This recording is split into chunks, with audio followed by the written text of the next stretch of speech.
Welcome back to the TWSN YouTube channel. Some fantasy football content for you guys. That's why Aidan's here. I'm sure you've seen him cover all the fantasy football content, even here on the YouTube channel, his Twitter as well. But again, a little bit of a fantasy football mock draft for you guys. Just a 1 QB, 12-team league. We're going to be picking at opposite sides of the spectrum. He's got the 101. I'm going to be picking from the 112. So yeah, let's not keep you waiting. Let's get right into it. Aidan, you're up first. The 101, baby. Who you got? For me here, look, this is I don't like this slot in 1 QB drafts because I don't like paying for these guys at a maximum price. These running backs specifically. I'm actually going to go Christian McCaffrey here. I know everybody thinks Jonathan Taylor, that's the locked-in 101 pick, but CMC's upside is second to none. Just the ability he has as a receiver, not quite past the age apex. I'm not ready to call him off as some injury-prone running back, so that's who I'm going to go here first overall once it loads for me. You're good. I don't disagree. I feel like, it's a little bit of I feel like there's some controversy behind it. But I feel like I would just lean McCaffrey as well. As you guys can tell, the rest of it is going to be simulated, so I'm sure there'll be some craziness in between. We can't control that, but at the end of the day, you never know how your draft is going to fall anyway, so it doesn't hurt to kind of prepare for the craziness a little bit. I'm not going to lie, picking at the end here is a little strange. There's a lot of different ways you can go, and for me, I think the first person that I always kind of look in this range, again, kind of like Christian McCaffrey, I'm going to take Saquon. The upside is just too high to pass up, and it's just one of those people to where, like, if you don't take him and he balls out, you're just going to be like, I'm such an idiot. Like, what am I doing kind of thing. And then the next person I'm going to go with kind of to complement that is a guy with some higher upside as well, a little bit of a rising offense. That's going to be DeAndre Swift, and just kind of get my running backs out of the way early there. That's my thought process so far. I love both those picks. I really do. So coming up here, once it allows me to get my screen's a little laggy right now, but I see Aaron Jones is on the top of the board. I'm really, really, really looking into that. I love Travis Etienne too, but I don't know if I want to reach. But you know what? I am going to do that. I'm going to spice it up. Once again, this lows for me. I'm going to go Aaron Jones and Travis Etienne. I'm going with that trio of running backs, Christian McCaffrey, Aaron Jones, Travis Etienne. All have high receiving profiles, a lot of volume coming in for them. And specifically Aaron Jones, he might legitimately lead this team in targets. Yeah. And Travis Etienne right now, when you do these computer mock drafts, he'll be going in the 4th round. But I think especially if you're in a lot of these leagues with Twitter analysts and such, Travis Etienne's going to be pushed up around round 3. I think that Aaron Jones is I considered Aaron Jones back at my pick, just because when you look at the history, his production without Devontae Adams it's simply ridiculous. Like, it just is. So not that it's going to continue at that high, that high of an output necessarily, but the potential to do so is totally there. Now, I'm not going to lie. I'm looking at this group of people. Nobody's really standing out to me. I don't really want to take the bait on Cam Akers here personally. It's just a little bit too risky for me. George Kittle's kind of the same thing. I think George Kittle is phenomenal, but there's, how's the offense going to be with Trey Lance? Is Debo going to be there? There's just a lot of questions there, if I'm being honest. So, again, I'm stuck a little bit here. My first pick, I'm just going to go ahead and take a rookie running back, Breece Hall. There's a rookie running back that does phenomenally well every year. And I just think when you look at the Jets, the offensive line's fantastic. You obviously need Zach Wilson and some of the receivers to step up, but there's just so much potential for Breece Hall. I think he provides a decently high floor as a rookie, and just kind of taking a little bit of a risk with Barkley and Hall, I think it provides a little bit of a steady option there. And now, again, I'm looking for a receiver here for the most part. I'm considering tight ends as well. Like I said, Kittle is whatever to me. Waller is whatever to me as well. I would like, Kyle Pitts here would be fun. But I think I'm going to go with Deontay Johnson here. Just a target machine. That's really it. Another high floor guy with some upside. Who knows how the offense is going to be with whoever the quarterback's going to be. But I think he's just, again, you've had two a bit of riskier picks at the beginning. Now we're going to pair him with two little safer picks in the 3rd and 4th. You know what, Logan, I'm kind of thinking about it. I think a lot of people are going to scold me for letting Leonard Fournette fall at the 2-3 turn. Understandable. But no, I'm loving right now, but now I'm looking at wide receiver. I don't love reaching for a tight end in this range, unless George Kittle were to fall to me, which he didn't. I definitely consider that. Not going quarterback yet, so I'm definitely looking at these wide receivers. The first name that pops off the board for me is Allen Robinson. I made a video on why I really, really like him this year. He's a top 12, 13 receiver for me in my rankings. So I love him as wide receiver 1 on this 4-5 turn. And then I'm going to double dip. And this next guy that I'm going to go with, I'm going to shoot for upside a little bit. And I'm going to go with Courtland Sutton. A whole new offense, almost a whole new regime in Denver. There was a ton of air yards there. Courtland Sutton was great pre-ACL injury. He's now 2 years removed. He's got Russell Wilson at quarterback. I really like the upside with Courtland Sutton. Yeah, I think whoever kind of, it's a little bit up in the air who's going to kind of be the Broncos wide receiver 1 per se, but I think it's worth the risk taking either of him or Jerry Jeudy and just kind of hope you get that one, because even if you miss, I don't think you're going to be missing that much production. As you can see, Sutton went 5-1, Jeudy went at the 5-7, so I think it's a pretty fair thing to kind of go off of. Whoever, if you get the right one, awesome, you're going to be fantastic. If you miss, you're not going to regret it that much.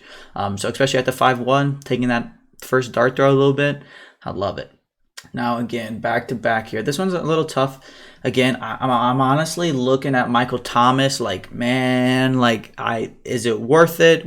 Last time he played, he was absolutely phenomenal. Obviously, Hop is suspended. I like Darnell Mooney, but again, that Bears offense is just not that fun. if I'm gonna be honest, right. I don't know how much I really want to invest into that Bears offense this year. So I'm going to go Michael Thomas here first. I don't know how I feel about it in general, but I just think the upside is there at the end of the 5th. Michael Thomas is one of the weirdest players in fantasy football. If he plays, he's going to be spectacular. But that's a big if we're going to be honest here.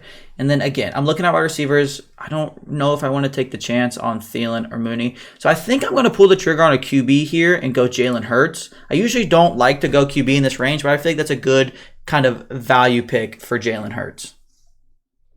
Yeah, Michael Thomas is a pick that's definitely going to cause for discussion. The upside is absolutely there because we saw what he did 2 years ago. I'm nervous, though, with Michael Thomas and this injury. He played through that high ankle sprain. That's going to linger with him through the rest of his career. Absolutely. So I am nervous, but I see what you're saying about the upside for sure. Here I'm going to go wide receiver and running back. At wide receiver, I'm going to go ahead and scoop up Darnell Mooney. Just going to be a target hog in Chicago. Yeah. I don't like that offense. You're absolutely right. I don't want to invest too much in bad offenses, but he's a talented player. He's a good young player, and he's the clear wide receiver 1 in an empty receiving room. The talent's going to be enough for well over 100. Yeah, for that price, you can't really pass it up, in my opinion. I love it.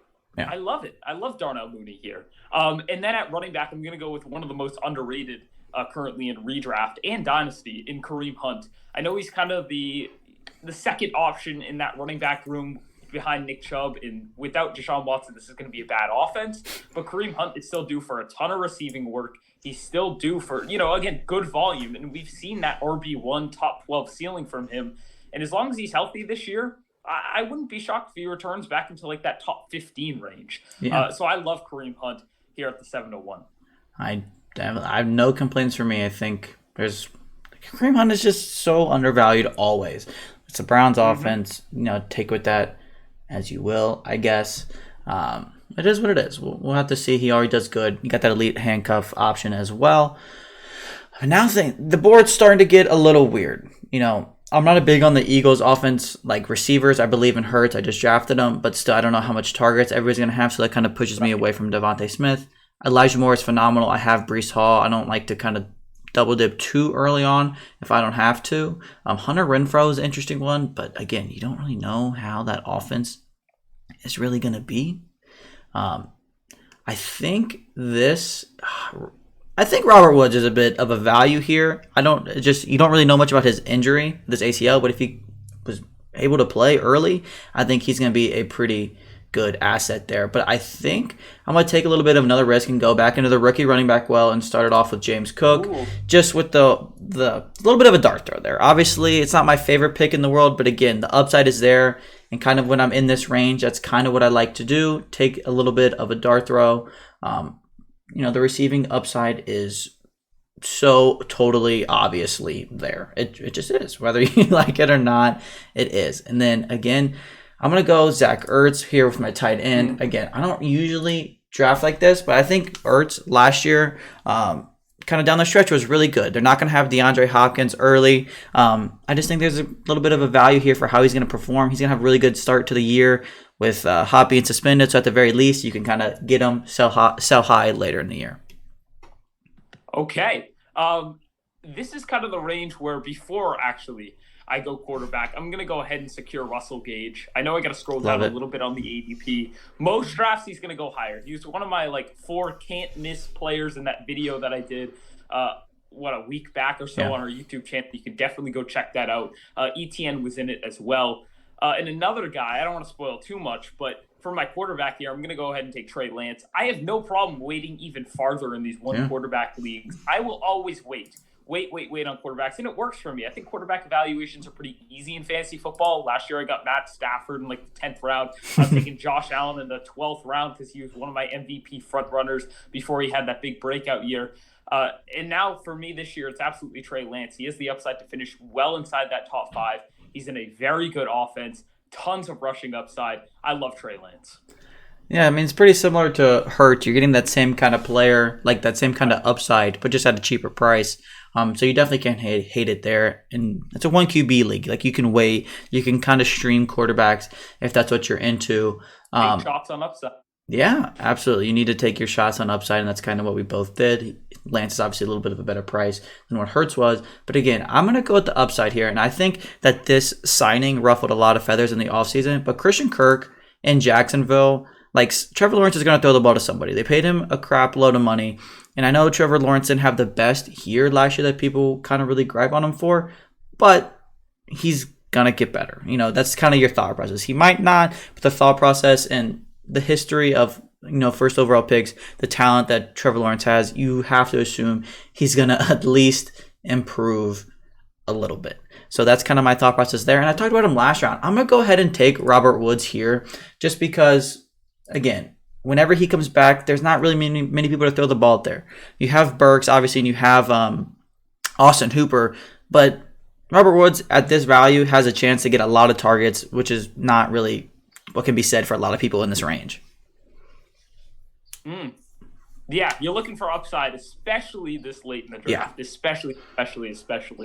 I'm looking at wide receiver. The options aren't too enticing right now. I definitely have to think about tight end. Getting thin. I have not taken it yet. Cole Kmet is popping off the page for me. As you said, though, Logan, do I want to invest too much into this Bears offense? Do I want Darnell Mooney and Cole Kmet? Not really, but both are good values. I might go ahead and wait for that reason, because last year I made that mistake where I was like, man, I don't like this Bears offense, but there's a lot of good values. And my teams were still very good, but couple leagues where maybe I invested a bit too much there. But you know what? Yeah, I'm gonna go ahead and take Tyler Boyd first. I love it. If there was such thing as a wide receiver, Tyler Boyd went off the board, didn't he? Yeah, he did. You know what? Then we're gonna pivot. We're gonna pivot and take Cole Kmet. I'm doing it. I hate. I know the offense is bad, but if people are gonna catch a ball there, it's gonna be one of them too. And it's a 10th round. It is what it is. Mm-hmm. And there's another tight end I'll be targeting later that I think can spell in a way. I'll be happy with my tight end room, especially considering I waited till the double-digit rounds. And then after this, I'm going to go ahead. And Alexander Mattison is my typical choice. Okay, he's my tip. And you know what? I'm going to take him. I wanted to go with Rachaad White, though. I really did, because I want to keep pushing that. Like Alexander Mattison, we all know he's a great handcuff, but I want to push Rachaad White and give him some love a little bit more. Complete 3-down skill set behind a 27-year-old running back in one of the league's best offenses. White should definitely be getting more love, but Alexander Madison's been a handcuff favorite of mine for years. And, I mean, it's obvious. Dalvin Cook's never played a full season. When he's out, Alexander Mattison takes that full workload and becomes an RB1. Yeah, I love Rachaad White as well. I really do. Again, I'm not the biggest fan of my team right now, but I think we got some value, we got some upside, and you are starting to to kind of look at that range. And again, I'm going to do it for the third time. Aidan just talked about it. I'm going to go another rookie running back and give me Isaiah Spiller here. They have Roundtree. They have Josh Kelly. Neither of those guys are very good, in my opinion. They're not. So Isaiah Spiller has the opportunity to be a legit handcuff and have some standalone value already. And Eckler hasn't been the greatest pillar of health so far in his career. So it's just a little like there's not much risk to it. I just think the reward greatly outweighs that there. And now for my second pick, there's a bunch of people I like in this range specifically. I mean, Njoku, if Watson plays, could be fun, but I'm not drafting anybody on the Browns until we know more about that. I think Noah Fant's ADP is way lower than it should be. Seattle's still going to throw the ball a lot. They're going to be losing a lot. When I go back to Arizona and get Rondale Moore, I think there's a lot of potential for him to do a lot in that offense, especially the first 6 weeks. Not only as a receiver, but kind of in the backfield as well. He can kind of really take over that Chase Edmonds role, get some screens, some jet touch passes, and kind of thrive in that underneath role, making people miss. I love that. And I tweeted that out actually when Chase Edmonds was free agency was at least looming. And I said, all right, Arizona might not re-sign Chase Edmonds. And in that case, I think Rondale Moore really could take a lot of that work from Chase Edmonds, take over that role a little bit because, they used him in the screen game all the time. He's dynamite with the ball in his hands. So Rondale Moore, again, I don't love him, but at the 1201 with the versatility he could bring, I can't really disagree with that pick too much. And then down here, man, there's actually a couple wide receivers I like. I really like the upside with Pickens.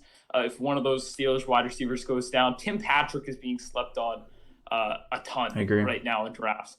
I'm just going to go ahead, though, and secure Jameson Crowder to round out my receiving core. This will be the fifth and final one I take, most likely, unless I go back on my word. He's going to slide right into that slot role for the Buffalo Bills. He could be their wide receiver, too, this year, even over Gabe Davis. He really could be, and that's, again, one of the league's best offenses. And then I'm going to look to running back here, and you're really just shooting for upside. Marlon Mack could very well be the starter in Houston, and I think that's a great value in the 13th round. But instead, I'm actually going to go with Darrell Williams. Not a very efficient runner inside the tackles, but he's a very trusted in the pass game. And James Conner's never played a full season. I like Keontae Ingram a lot, but I think Darrell Williams could beat him out for that number 2 role and be a prime handcuff. Yeah, there's in this deeper round, there's a lot of people with that upside, which is kind of what you're looking for. And I'm gonna, kind of try to hit that here as well. I'm with you on the Tim Patrick thing, but I do like KJ Hamler a lot as well. So I think outside of whoever the number 1 is in that offense, everybody else is going to be not necessarily bad, but you're just going to be very hit or miss. So the Broncos offense for me is a wait and see, obviously, unless you can get Sutton or Judy at the fair price like we talked about at the beginning. I'm going to go another guy in a crowded receiver room. He's been there the longest. I think the upside here with McCole Hardman is phenomenal. He hasn't been the best in his career, but when he's got the usage, he's been really good. And at the end of the day, drafting where we are in the draft, getting a receiver with Patrick Mahomes is never a bad thing. It's just never a bad thing. And again, I'm going to go back to a receiving room that looks completely different than it did last year. I'm going to go Jalen Tolbert in Dallas. I think that with Amari Cooper gone, Michael Gallup banged up to start the year, even when he's healthy, the third receiver in that offense has done well historically. And I think Tolbert kind of fits like a glove in that offense. Yeah, Tolbert really has the potential to boom within those first couple weeks. They've got some really good matchups early on in the season. Obviously going to be without Gallup. They lost Amari Cooper. Tolbert could step into a nice role in those 3 wide receiver sets, which the Cowboys run all the time. There's a lot of options because all the computers are taking defenses and kickers here. So I can really take whoever I want. I'm going to secure my tight end too, this guy that I was talking about in Gerald Everett. I love Everett this year. You can basically get at the very end of your drafts, and he is the 3rd option in one of the best offenses in the league. He's going to, if he plays the entire season and his target share from Seattle converts over to LA, he's due for close to 100 targets. Even if he just gets Cook's targets from last year, it's a pretty good year. Yeah, it's a decent year. And then again, he's going to demand a higher target share and be better than Jared Cook was. He's a better football player. I think he's a better fit in the offense, too. Love it. I love it. I love it with Gerald Everett. And again, they use those tight ends a lot in the red zone. They use those tight ends just a lot in their offense. And then I'm shooting again for upside. I love picking these handcuff running backs late in the draft. Yeah, there's some nice wide receivers, but they don't bring as much upside as some of these running backs do if their starter goes down, which we see happen all the time. A couple I really like, I think Dontrell Hilliard's one of the most slept-on sleepers in the league because I think he's actually the number 2 in Tennessee rather than Hassan Haskins. But I'll go ahead and secure Dante Foreman because there's less of a chance that he's on the waiver wire and he survives this last round where Hilliard will be available on the waiver wire after this draft. But yeah, Foreman, similar to the Dontrell Hilliard situation, I think Foreman's better than Chuba Hubbard. And as much as I love Christian McCaffrey and I don't like picking my own handcuffs, which is a mistake I kind of just made, it's the 15th round, though, and I think Foreman's a great value. Yeah. Again, we talked about the defenses and kickers being picked. That's personally, Aidan, I'm assuming you're the same way because you didn't do it. I don't like to draft them unless your league makes you draft them. Worry about it later kind of thing. If you really want a specific defense in the last round, go for it, but just stream that. Don't worry about that too much. Great. Yeah. Again, we're looking for upside here. There's a bunch of people that possess that upside. I like Gus Edwards. I've been a big Gus Edwards guy for a while. Coming off the injury, there's a lot to go there. It's a little murky. I'll probably lean away from him. I like KJ Osborne here is phenomenal as well. I'm going to go get my tight end too like Aidan did. I'm going to go Evan Ingram. I talked about how Trevor Lawrence is going to have to throw the ball to somebody. And I know Evan Ingram is Evan Ingram. Not a lot of people like him. But the talent is there. The potential for targets is more than there. Look what Dan Arnold did last year. And, whatever you feel about Evan Ingram, he's probably better than Dan Arnold. So just, filling out your draft in the last round, Evan Ingram has shown he can be a really good tight end in the NFL. Now he's got that receiving room isn't nothing to write home about. There's a decent amount of options. You have ETN out of the backfield, but just taking a flyer on a guy who could potentially catch passes from, like people like to say, Trevor Lawrence, one of the best prospects ever. The upside is just more than there. Again, it's the last pick of the draft. It's not like anything that's going to have to be on your team for the whole year. But it is what it is. What other, anything else you want to touch on, Aidan, before we hop out of here? No, not too much. Again, I'm happy with my team. I like to go running backs, wide receivers, wait on quarterback. I would have loved to get a tight end too, pay up at that premium just to get the positional advantage. But the draft it didn't fall that way. You have to adapt to how your draft's going. But Logan, hopefully we can do more of these, and I'm sure we will as the draft leads up. We're gonna have our Patreon teams coming out with a whole draft guide. I'll be coming out with my rankings. We're gonna be doing more videos like this. As fantasy football season gets closer, the content's only ramping up. Absolutely. Like Aidan just said, it's going to be everywhere on TWSN. There's going to be a bunch of us posting content about it on the TWSN site itself. But he mentioned the draft guide. That's a little bit of a new thing we're doing here at TWSN. All of you watching this video probably know what a draft guide is, but in case you don't, it's just a little bit of a breakdown on kind of how our team views things, some specific players, some positional battles, some people to draft, some people not to draft. Just a little bit of everything to kind of help you be a better fantasy football player, help you bring home a championship this year, because that's our goal. We want everybody on TWSN to succeed, even our supporters. But that is going to wrap up today's video. There's going to be so much more fantasy content on the way, but I'm looking forward to seeing you guys on the TWSN YouTube channel here soon.